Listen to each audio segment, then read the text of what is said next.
ఓం శ్రీ గురుభ్యో నమః. ఇక్కడ ఏదైతే మనం జన్మజాతకాన్ని చూసుకున్నప్పుడు జన్మజాతకంలో ఉండే ఫలితాలు వేరుగా ఉంటాయి, గోచారీత్యా చెప్పబడే ఫలితాలు వేరుగా ఉంటాయి. ఎప్పుడు కూడా name, date of birth, time, place of birth అలానే తీసుకొని దాన్ని క్యాలిక్యులేషన్ చేసి జాతకాన్ని చెప్పటం విధానం అనేది మనం జన్మజాతకం అంటాం. అంటే గోచారం వేరు. ఎప్పుడు కూడా గ్రహాలు మారుతున్న దాన్ని గోచారం అంటాం. ఒక బర్త్ చార్ట్ని 16 లగ్న కుండళ్ళు ఎనాలిసిస్ చేసి చెప్పటం అనేది వేరుగా ఉంటుంది. అది రాశిచక్రమని, భావచక్రమని, నవాంశమని, దశమాంశమని, త్రింశాంశమని, కవేదాంశమని, అలానే హోరా, ద్రేకాణం ఇలాంటి 16 లగ్న కుండళ్ళనే ఉంటాయి. అలానే దశలు, అంతర్దశలు అంటే ఏ దశలు అనేది వాళ్ళకి యోగిస్తుంది, ఏ దశల్లో యోగించదు. అలానే ఏ గ్రహాలు ద్వాదశ భావాల్లో ఏ విధంగా ఉండబోతున్నాయి అంటే ఒక లగ్నాన్ని మనం అనుసరించేటప్పుడు తనుభావమని, ధనభావమని, తృతీయ భావమని, సోదర భావమని, అలానే చతుర్థ భావమని, పంచమ భావమని, సంతాన భావమని ఇలాంటి భావాలు అనేవి మనకు 12 భావాలు చెప్పబడింది. ఈ 12 భావాల్లో ఏ గ్రహాలు ఉన్నాయి, ఆ భావాధిపతులు, ఆ రాశిలో ఏ గ్రహాలు ఉన్నాయి, ఆ రాశ్యాధిపతులు ఎక్కడున్నారు, వారి యొక్క దృష్టి ఏంటి, ఏ దశలు జరుగుతున్నాయి, ఏ రకంగా దోషాలు అనేవి జాతకపరంగా ఉన్నాయి అనేది చాలా ఇంపార్టెంట్. ఎప్పుడు కూడా జన్మజాతకం అన్నంత ప్రయారిటీ గోచారం అనేది ఉండదు. కాబట్టి మన జన్మజాతకాన్ని చూసుకొని మన లగ్నాన్ని మ్యాథమెటికల్గా క్యాలిక్యులేట్ చేసి ఎన్ని డిగ్రీల్లో గ్రహాలు ఉన్నారనేది మనం అనాలిసిస్ చేస్తే జీవితం అనేది, లైఫ్ అనేది మన పర్ఫెక్ట్ రిజల్ట్స్ వచ్చే అవకాశం ఖచ్చితంగా ఉంటుంది. అందులో ముఖ్య పాత్ర ద్వాదశ లగ్నాల యొక్క పాత్ర అనేది చాలా ముఖ్యంగా ఉంటుంది. ఈ లగ్నాలు ఏ విధంగా ఉన్నాయి, ఆ లగ్నాల నుంచి ఏ గ్రహాలు ఉన్నాయి, వాటి యొక్క ఫలితాలు ఏంటి, వాటి యొక్క దృష్టి ఏంటి, మనం ఒకసారి అనాలిసిస్ చేద్దాం. ఇక్కడ మనకి దశలు కలిసి రాకపోయినా అంతర్దశలు వస్తూ ఉంటాయి. అంతర్దశల్లో ఏదైతే మనకి కొన్ని దశలు అనుకుంటాం, ప్రతి లగ్నానికి కొన్ని దశలు శుభత్వాన్ని ఇస్తుందని అనుకుంటాం. ఆ దశలు జీవితంలో కొంతమందికి రావు, 1-2 దశలే వస్తుంటాయి. కొంతమందికి ఒక దశే వస్తుంది, కొంతమంది 2 దశలు వస్తాయి, కొంతమంది 3 దశలు వస్తాయి. 3 దశలతో వచ్చేవాళ్ళు చాలా తక్కువ మంది ఉంటారు. కాబట్టి ఆ దశలు రాకపోయినా అంతర్దశలు వస్తుంటాయి. అంటే ఆ గ్రహాలకు సంబంధించిన అంతర్దశలు వచ్చినప్పుడు కూడా మనకు సుఫలితాలు జరిగే అవకాశాలు ఖచ్చితంగా ఉంటాయి. అదొకటి. కొన్ని లగ్నాలకి ఏంటంటే ఆ దశలు అనేవి చెడు దశలు వస్తుంటాయి. ఈ గ్రహాలు చెడు దశలు వచ్చే అవకాశం ఉందని నేను చెప్పినప్పుడు ఆ అంతర్దశల్లో చెడు అంతర్దశలు ఉంటాయి. ఆ చెడు అంతర్దశల్లో వచ్చినప్పుడు కూడా ఉదాహరణకి ఒక లగ్నానికి, ఉదాహరణకి మేషలగ్నానికి ఉదాహరణకి కుజుడు మహర్దశ బాగా కలిసి వస్తుందని నేను చెప్పా. కానీ వాళ్ళ జీవితంలో వచ్చేటప్పటికల్లా కుజ మహర్దశ వస్తుంది. వచ్చిన తర్వాత కుజుడిలో చెడు అంతర్దశ వస్తుంది. అప్పుడు ఫలితం అనేది మధ్య రకంగా ఉంటుందని మనం బేరీజ్ వేసుకోవాలి. అందువల్ల అక్కడ కుజుడే అంతర్దశ వస్తుంది, చెడు దశ వస్తుంది. ఉదాహరణకి చెడు దశ ఒకటి వచ్చింది అనుకుంటా, కుజుడు అంతర్దశలో అది కూడా మధ్య రకంగా ఉంటుంది. అంటే మనకి శుభత్వాన్నిచ్చే మహర్దశ వచ్చినా, శుభత్వాన్నిచ్చే అంతర్దశ వచ్చినా మనకి మంచి ఫలితాన్ని వస్తాయి. అలానే ఇక్కడ ఏదైతే ఆ మహర్దశ అనేది మనకు కలిసి రాదో, ఆ మహర్దశ కలిసి రాకపోయినా అంతర్దశ కలిసి వచ్చే అవకాశం అనేది ఉంటే మధ్య రకమైన ఫలితాన్ని ఇస్తారని మనం గుర్తుపెట్టుకోవాలి. ఇలాంటివన్నీ కూడా మన జ్యోతిష్ శాస్త్ర ప్రకారంగా చెప్పబడింది. కాబట్టి లగ్నం అనేది చాలా ఇంపార్టెంట్గా మనం ప్రాతిపదికగా తీసుకోవాలి. ద్వాదశ లగ్నాల్లో తృతీయ లగ్నమైన మిథున లగ్నం. మిథున లగ్నంలో జన్మించిన వాళ్ళకి ఏ దశలు కలిసి వచ్చే అవకాశం అనేది ఉంటుందని మనం తెలుసుకుందాం. మిథున లగ్నానికి సహజంగా ఇక్కడ లగ్నాధిపతి అయిన బుధుడు చతుర్థాధిపతి అయ్యాడు, లగ్నాధిపతి అయ్యాడు. చతుర్థాధిపతి లగ్నాధిపతి అయిన బుధుడు యోగించే అవకాశం అనేది ఒకటి ఉంటుంది. అంటే బుధ మహర్దశ కొంత కలిసి వచ్చే అవకాశం ఉంటుంది. అది నీచ స్థానంలో లేకపోతే, అలానే బుధుడు శుభగ్రహాలతో కలిసి ఉన్న, బుధుడు మంచి స్థానంలో ఉన్న బుధ మహర్దశ వీళ్ళకి కలిసి వచ్చే అవకాశం ఒకటి ఉంటుంది.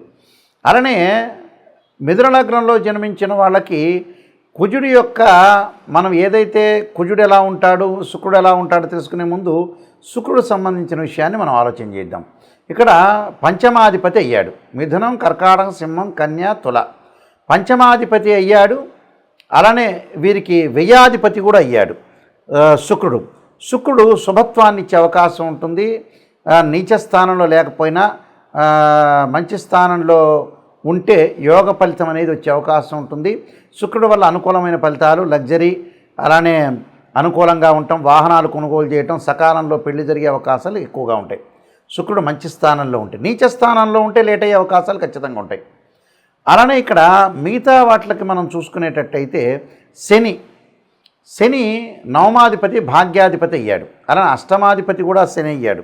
మరి శని యోగకారకుడే. ఇక్కడ శని వల్ల ఆయు ప్రమాణం బాగా పెరుగుతుంటుంది, అనుకున్న పనులన్నీ కూడా ఫాస్ట్గా అయ్యే అవకాశం ఉంటుంది.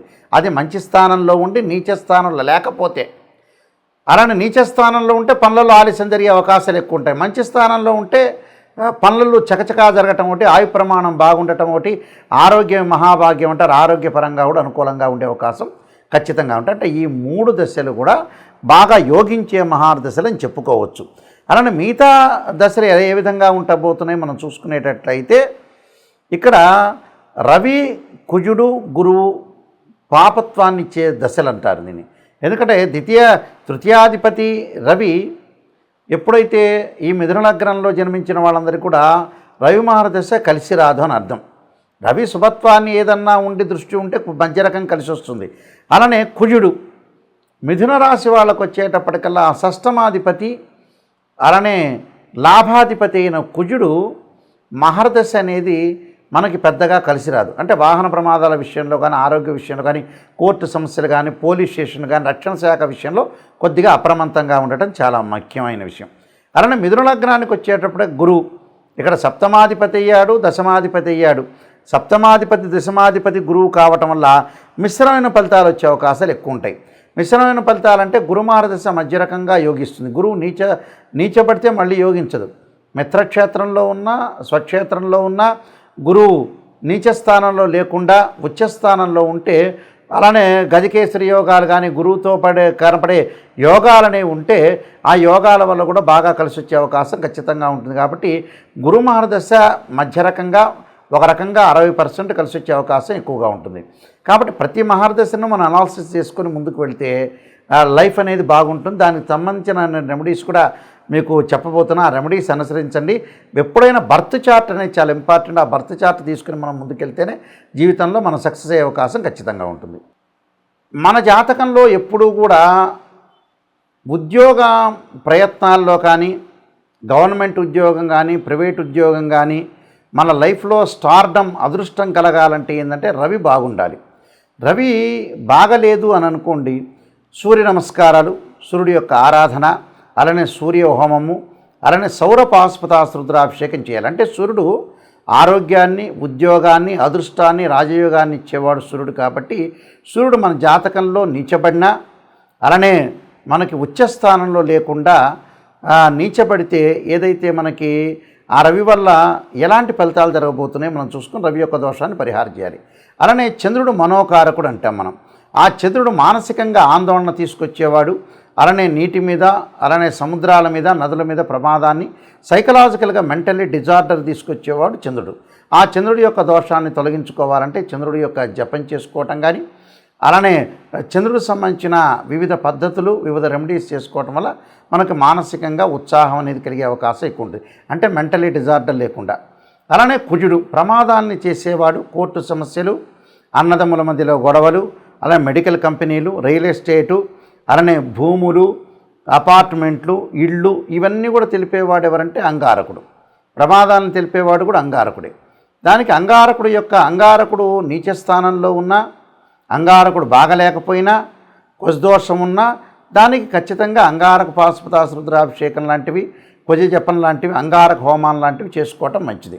అలానే బుధుడు, బుద్ధికారకుడు బుధుడు నీచబడ్డా, అలానే మేధస్సునిచ్చేవాడు, అలానే ప్రణాళికాబద్ధంగా వెళ్ళేవాడు.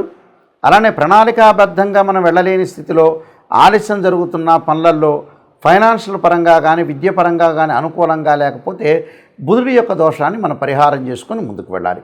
అలానే గురువు అంటే విద్యాకారకుడు, ధనకారకుడు, యోగాన్ని ఇచ్చేవాడు, అదృష్టాన్ని ఇచ్చేవాడు గురువు. అంటే గురువు అనుకూలంగా లేకపోతే ఖచ్చితంగా బృహస్పతి పాశుపతాస్త్ర రుద్రాభిషేకం.